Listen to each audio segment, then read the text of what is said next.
Welcome back. देखिए, centre of pressure पे हम लोग डिस्कशन कर रहे थे, तो सेंटर ऑफ प्रेशर को हम लोग यहाँ से कंटिन्यू कर लेते हैं। Centre of pressure, right. तो इस पे कुछ इंपॉर्टेंट रिजल्ट्स, फार्मूलाज, ट्रिक्स वगैरह हम लोगों ने लास्ट लेक्चर में देखा था। तो उसी के आगे देखो कुछ और भी इंपॉर्टेंट फार्मूला है, उसको भी देख लेते हैं। जैसे यहाँ पे देखो नंबर 3 है सेंटर ऑफ प्रेशर, शॉर्ट में इसको हम लोग CP लिखते हैं।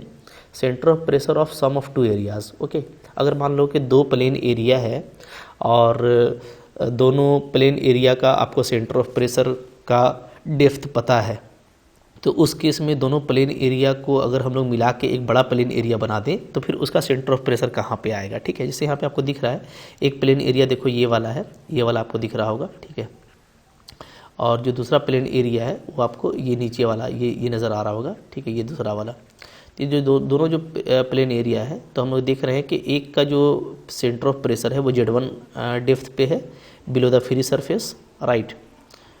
इसके नीचे ये Z1 डेप्थ पे है और दूसरा जो है वो आपको Z2 डेप्थ पे है।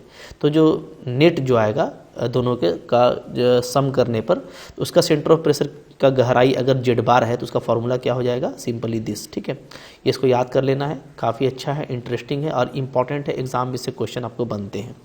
इसी तरीके से मान लो अगर 2 से ज़्यादा मेरे पास में एरियाज़ हों, ठीक है, मोर देन 2 पार्ट हो मेरे पास में, तो सब का आप इसी तरीके से ऐड कर पाओगे, P1 Z1 P2 Z2 P3 Z3 जितना भी होगा, और नीचे में सबका प्रेशर। ठीक है, तो ये इसका इन जनरल फार्मूला भी हो सकता है। ठीक है, अब देखो ये क्वाइट ऑब्वियस है कि जो सेंटर ऑफ मास का फार्मूला होता है, सेंटर ऑफ ग्रेविटी का, उसी पे ये काम करता है।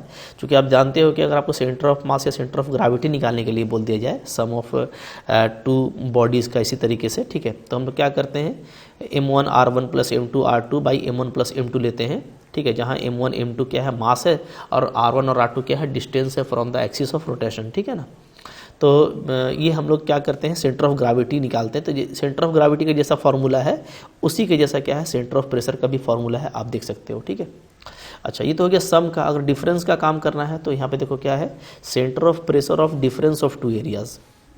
अगर इसी तरीके से आपको जो है डिफरेंस निकालना है, तो सपोज करो कि मेरे को 2 प्रेशर दिया हुआ है। एक तो नेट प्रेशर, ठीक है, ये P है यानी कि नेट प्रेशर दिया हुआ है, और एक P1 दिया हुआ है यानी एक पार्ट का प्रेशर दिया हुआ है। ठीक है, 2 पार्ट हो सकता है, तो 2 पार्ट में एक पार्ट का प्रेशर P1 है और जो नेट प्रेशर है वो P है। अब इन दोनों का जो गहराई है, जो डेप्थ है फ्रॉम द फ्री सरफेस, वो क्या है, वो Z बार है और Z1 है। ठीक है, तो ऐसे केस में जो अदर पार्ट होगा, जो दूसरा पार्ट होगा, उसका गहराई क्या होगा, ये आप निकाल सकते हो बहुत आसानी के साथ में यूजिंग दिस फार्मूला। ये भी फार्मूला काफ़ी इंपॉर्टेंट है, इसको भी आप अच्छे से याद कर लो। ठीक है, वेरी इंपॉर्टेंट फार्मूला, क्योंकि इससे भी हम लोग बहुत बिंदास तरीके से काम किए हैं, बहुत सारा क्वेश्चन भी किए हैं। वो मेरा जो ओल्ड वीडियोज़ है उसमें आप देख सकते हो। ठीक है, फिर हम लोग फर्दर जो MCQs करेंगे और जो क्वेश्चंस करेंगे उसमें हम लोग इसको यूज़ करेंगे, तो काफ़ी मज़ा आएगा। ठीक है, तो यहाँ पे देखो सारी चीज़ें जो है आपको अच्छे से समझ में आनी चाहिए कि P क्या है। तो P जो होता है, आपको मैंने बताया था कि WSZ G बार होता है। ठीक है ना, यानी pressure at centre of gravity होता है, very important, total pressure acting on centre of gravity. इसलिए हमको सेंटर ऑफ ग्रेविटी का भी जो है डेप्थ जानना जरूरी है फ्रॉम द फ्री सरफेस। और सेंटर ऑफ ग्रेविटी वाला मोमेंट ऑफ इनर्शिया में हम लोग पढ़ चुके हैं। ठीक है, और अगर आपके पास में कोई सिमेट्रिक लैमिना है तो उसके केस में वो जनरली सेंटर पे होता है, तो उसका कोई बहुत बड़ा इशू नहीं होगा, राइट।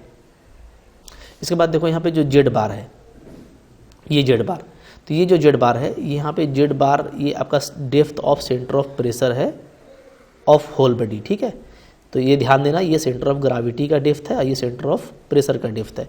P1 क्या है, P1 को फिर हम लोग ऐसे लिखेंगे अगेन। ठीक है, तो P1 क्या हो जाएगा, total pressure acting on centre of gravity of 1 part. तो एक पार्ट का जो है, चूँकि P1 एक पार्ट का प्रेशर है, तो उसके सेंटर ऑफ ग्रेविटी पर जो टोटल प्रेशर अप्लाई हो रहा है वो। ठीक है, इस फॉर्मूला से निकाल लेंगे।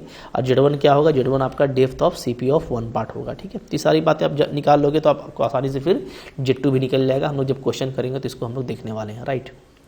आगे देखो क्या है, अब इसी पे देखो जैसा बताया जा रहा है कि सेंटर ऑफ मास और सेंटर ऑफ ग्रेविटी अगर डिफरेंस वाले फार्मूला पे देखा जाए तो यही होता है। ठीक है, एग्जैक्टली इसी फार्मूला पे आपका सेंटर ऑफ प्रेशर वाला फार्मूला भी दिया हुआ है। ठीक है, तो एक लॉजिक है कि अगर आपको सेंटर ऑफ ग्रेविटी का फार्मूला याद है तो आपको आसानी के साथ में सेंटर ऑफ प्रेशर का फार्मूला भी याद रहेगा, राइट। यहाँ पे कैपिटल M क्या है, तो मास ऑफ होल बॉडी है, टोटल मास है। ठीक है, स्मॉल m क्या है, mass of 1 part of body है, आर क्या है, distance of centre of gravity of whole body है, ठीक है, और R1 क्या है, distance of centre of gravity of one part of body. Okay, clear है। तो जैसे सेंटर ऑफ ग्रेविटी का फॉर्मूला था, ये तो हम लोग 11-12 से पढ़ते आ रहे हैं सेंटर ऑफ ग्रेविटी के बारे में, तो सेंटर ऑफ प्रेशर को भी उसी पे आपको अप्लाई कर देना है, ठीक है।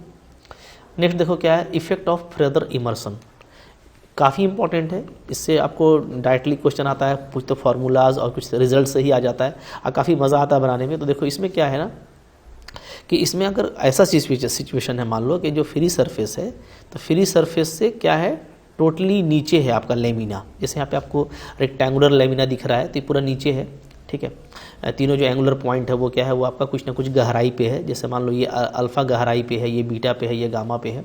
ओके, तो ऐसे केस में जो सेंटर ऑफ प्रेशर का फॉर्मूला होगा जेड बार, वो क्या होगा, तो वो देखो ये होगा, ठीक है। ये हम लोगों ने पूरा किया हुआ है, अभी हम लोगों को प्रूफ तो देखना नहीं है क्योंकि हमको एग्जाम में क्वेश्चंस करने हैं इससे और MCQs करने हैं, तो बहुत सिंपल है, याद करना भी ईजी है।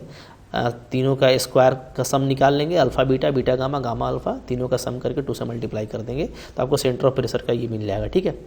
अब यहीं पे आप स्पेशल केस भी देख सकते हैं जो आप पहले पढ़े हो।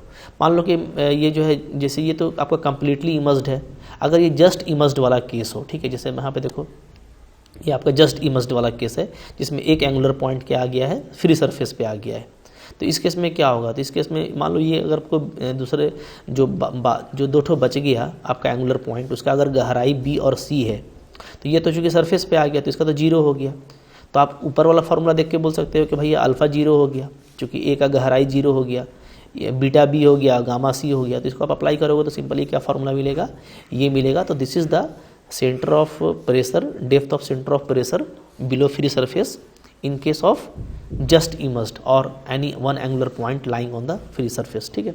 तो ये अब देखो, तो आपको ये फार्मूला याद रहेगा, तो ये आपको ऑटोमेटिक क्या है, आसानी के साथ में याद रहता है। नेक्स्ट देखो क्या है, इसी तरीके से देखो रेक्टेंगल का केस है, अगर रेक्टेंगल मान लो फुल्ली इमर्स्ड है, कम्प्लीटली इमर्स्ड है, ठीक है, ये आपका फ्री सरफेस है, और यहाँ से अगर जो इसके पैरेलल साइड्स हैं वो अगर A हाइट और B गहराई पे है, ये दिया हुआ है कि ये A डेप्थ पे है और ये B डेप्थ पे है, तो सेंटर ऑफ प्रेशर का फॉर्मूला क्या हो जाएगा, तो ये हो जाता है, ठीक है।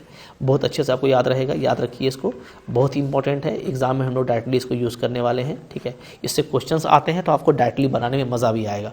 देखो ये जो एग्ज़ाम के पॉइंट ऑफ व्यू से इंपॉर्टेंट है ना, सारा मैंने फार्मूला कलेक्ट कर दिया, ठीक है।